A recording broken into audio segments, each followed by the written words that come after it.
چیزی میگم به شاید بخندی برم، شاید اصلا چشات باز ببندی بره. یه چیزی میگم فقط در حد گله، اذیت میشم بس که چشمات خوشگله.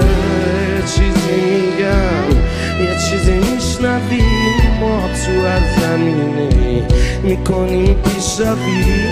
حالام که حرف دله حرفشو میشنوی، تو میخوای بشکنی خب باشه میشکنی. نه میتونم جلوتی بحث رو بازش کنم، نه میتونم با غم تنهایی سازش کنم، نه رو اجازه میره که به تو خواهش کنم، ولی من دلم پر میزنه موهاتو نوازش